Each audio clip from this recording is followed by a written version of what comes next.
Hi, kings and queens. Welcome back to Elevating Africans. This week, we have come with an amazing man. But before we could go into that, if you're new to our channel, please do like, subscribe, share, and basically subscribe to our channel so that you don't miss out on any of our future content. This week, we have brought to you one of the most impactful entrepreneurs in the African Australian community, who has basically been helpful a lot, and he has helped out so many African community members establish businesses and own properties.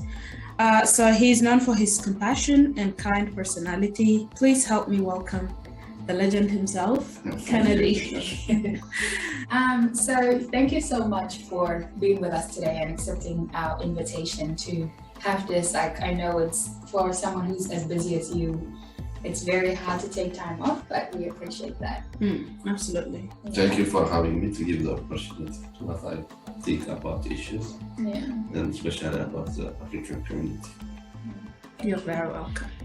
Who is Kennedy? Where did you come from? What do you do? When did you come to Australia? My name is Kennedy Woldemariam. I migrated to Australia from Ethiopia in 2003. I've been here maybe 18 years now, 19 years. And we've been working in the accounting industry in back home. I had my first degree there. I came here, I studied Masters in CPA, some short courses like financial planning. And after that, I tried to start the job from a very happy job. I remember my first job is apple picking. And since then, we are here, we are running an accounting practice and other small businesses. Which business did you start with, and how did you come to a final decision to take the first step?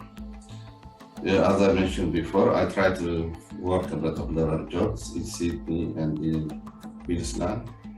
And after that, I started my professional engagement, assistant accountant type of job in Sydney. Then I moved to Alice Springs. I was pursuing my passion. I went there, I became a senior finance officer. I started, then after that I became enterprise manager. Then I moved to catering. I was the finance manager for one health company. Then I moved to mining. Then insurance, I was the chief financial officer for one big gold mining company. Then I moved to Darwin. Then in Darwin, it happened to be working as practice manager to what I'm doing now. Then I was testing the water, which way to go. I find this is good to pursue myself in areas of accounting, in practice area. I was passionate about it. I left serving the public and with the good money also. Then this is something I have to think, because I was testing different type of corporations, manufacturing, mining. I was testing all the waters in accounting area. Then finally I decided I was working for one big accounting firm in Darwin for around 2 years. Then I decided to come to Melbourne, where my community is located, most of the African community, I mean. Then I started a business here. Amazing. Wow, that is amazing indeed. So it seems like you literally have pretty much almost traveled the whole Australia just working, which is amazing. So what finally inspired you to actually want to become an entrepreneur or do something that was for yourself? Because you had all these high positions, like you've mentioned.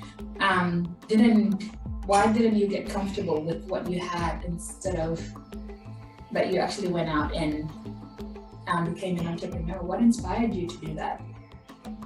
Always there was a big salary, there was a big prestige always in the corporate Australia. And when you move to your own practice, it's a continuous process. You don't satisfy easily. You work hard, you get better, you get better, you get better. And I find I could serve my public better.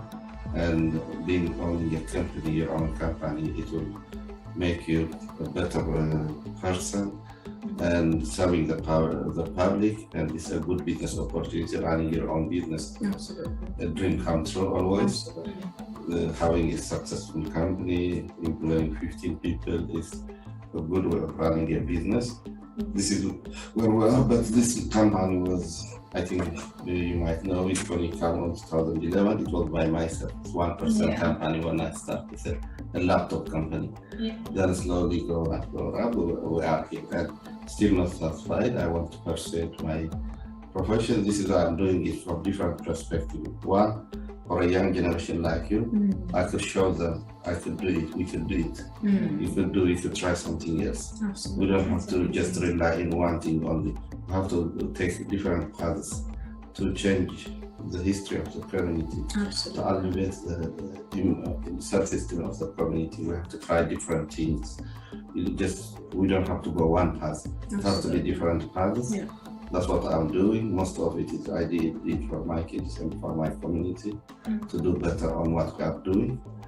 And the community knows me very well, I think, and I know the community very well as well. And I support the community as much as I could, not to put them into bad situation, but helping them in a better way, charge them, but tell them the right way of the right direction, and look after them, take responsibility for what you are doing. That's the principle which I follow. And the basis of the principle is build a trust within a community. Yeah, and as someone who has known you, I think you've been actually able to help people out. Like, even though this is something you're doing for a business, like I remember when it was just a laptop and it was a small office, not this huge space right now, which I'm very impressed and proud of you for. What I really liked about you was that you were not just there for the money, you were actually doing it to help people, because you were able to help someone like my mom even when there was like not a lot of money. You were just like, I'm happy to do it, but then you didn't even end up charging us what you were supposed to charge us. You were like, it's okay, keep it for the kids. And it was just like, that was amazing. That's not something you see a business person do, because people go out there to make money, but it seems like you cared more about satisfying the people than how much you're getting back in return, which is amazing. Yeah. I really I knew you basically from her, and that was when I first actually came to do my first ever tax return in Australia, because I never really thought about tax return. But the thing is, like, I really love from people's explanation about you, like your personality, and based on also what I have seen, I really love that you're always out there, you're person-centered. It's not, yes, you're a businessman, but at the same time, you're not just all about the business. You are also all about ensuring that your community is satisfied and that they're getting the best service they deserve, you know? Because I know out here that a lot of times we don't, as Africans, don't get the same service as every other person in a foreign land, you know? But I really do also appreciate you doing things like this, because you're showing us, the youth, that there is nothing you cannot achieve. You know, you're paving the way for us, and for that we appreciate you. Yeah. Thank you. The main thing is I don't use my professional knowledge, or if I have something for a wrong reason. I have to be supportive in my professional knowledge. I don't want to make down my community. I want to elevate. I want to help. And for 4 or 5 years, I commissioned how to run this business. I commissioned from Pricewaterhouse and one accounting firm, one of the big accounting firms, and they come and they do the research in how to excel this business, because sometimes it's above my capacity. And what they told me is, you have around 550 people buying a house. I never counted it, and most of them, maybe I would say 80% is from our community, African community. And that makes me proud. And having, we were talking about her mom, just the thing is, there was a language difficulty, there was always suspicion on the system, whether it's going to work, or the mortgage, how it's going to work. And then I try to help like these people. When people are lagging something, you fill the gap and you make them the right they have a language difficulty, they could work, they could do anything, they are trustworthy. I can remember she didn't speak in English, but she understands me. Whenever I told her, she understands me. She was like, Kennedy. And always, language is just way of communication. It doesn't make you bad or something. What you have to think makes you a better person. We don't speak a lot of languages, but still we communicate by English, but we communicate with a lot of people with our language. But language makes you a better of communicating, but because of you don't have that capacity, somebody have to fill that gap. Her daughter was very supportive. She was young right then, I remember. And she's young still anyway. She was a high school student, I remember, when we taught this thing, and she was helping her. And I'm very happy now how the property market was now since she bought it. This makes me proud and happy, because your community, if they grow, you grow with them. If the community fail, if they are in a lot of trouble, you don't feel working even. It gives you energy when people, they change their life. You help them, you give a hand something, even with the field. So a lot of things for me, that's what I'm working, and that makes me more proud. Absolutely. What challenges did you face during your entrepreneur's journey, and how did you overcome those challenges? The challenge is a continuous process, and new challenges arise every morning. Every issue is coming, and this country is a land of opportunity, but there are also bad people in the middle, very few. And how you tackle that, how you communicate that one, it will change your life. I told a lot of people always, when I was mining at your financial officer, this is the mining which sells around $50 to $60 million a week. And I was managing that. When I was managing that, there was a conflict in the management always. Being coming from Africa, one guy asked me, have you been to school by any chance? Wow. It's not surprising. I've experienced a similar thing. The disrespect in that. I don't go with the flow. I said, I grew up in the mountains of Africa. I grew up in lions and lions. How do you be expected me to go to school? Never been to school. That's the best way to answer. I will take note on that. Normally, I'm just like, I would respond in a way that is just like, yeah, I have. Defense. I'm more defensive. Instead of actually just allowing it to. Being a chief financial officer, the secretary in charge of the company. And getting the top salary. It's a difficult situation. And you have a lot of responsibility to your table, and you don't fight the simple fight. You have to be patient. It's not going to change my life. It did not require to ask me certificate. Then what I did, how I did things, I'm doing it. That's all that matters. Like, that's what should matter. And the young generation, which I advise, they want to go to business, they want to go to. Every time there is always challenges, but how you mitigate that one better, it makes you a better person. If you rectify that one in a bad way, you finish the business. And always, you have to have a system how to mitigate. There is a lot of challenges always. There is a lot of time issues, there is a lot of client issues. Most of our community are great, and some of them, the lacks understanding, they come up aggressive. How you cool down them, make them understand the things, how you make them understand, that makes you a better person.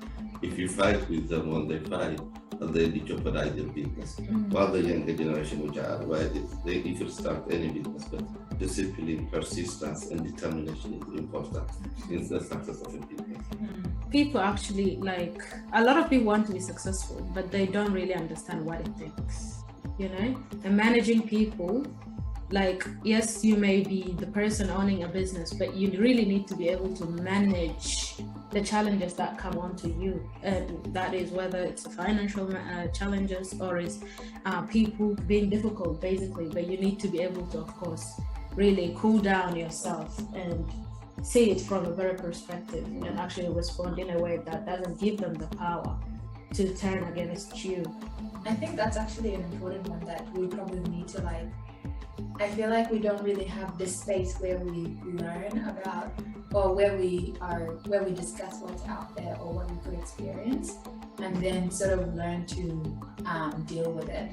Like, for instance, what you were saying, like, I don't think you probably had it subconsciously known that people will look at you differently, but you don't know when it actually comes in front of you where someone is like just saying something that you just totally don't expect it. As far as you work hard and you've been determined and disciplined, success will come. The only thing is you need to get the right advice, you need to have the right tools, you need to have the right people on your side. People are important in any success. Whatever I did business here. Yes, I worked some employees, they worked with me 8 years, 9 years now. And these people are integral part of the business. Business is done stand by itself. It needs people. When I started business, as I said, it's one laptop office.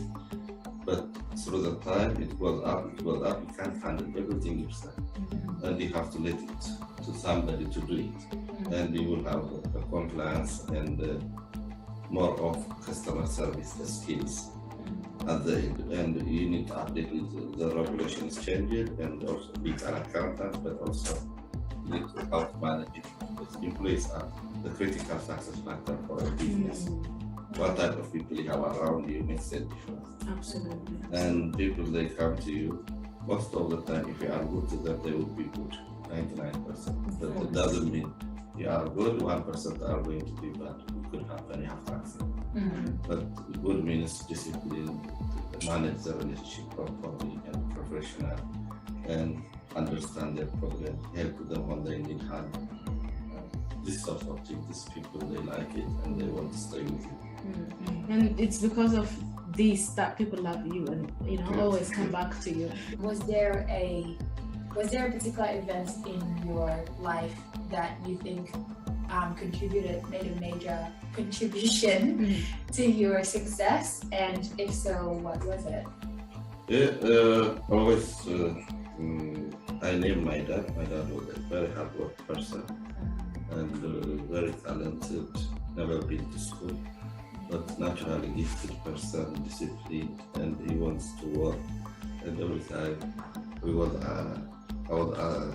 people, they ask me, this house for your kids. Now my kids, they will have better house. So it's not rubbish.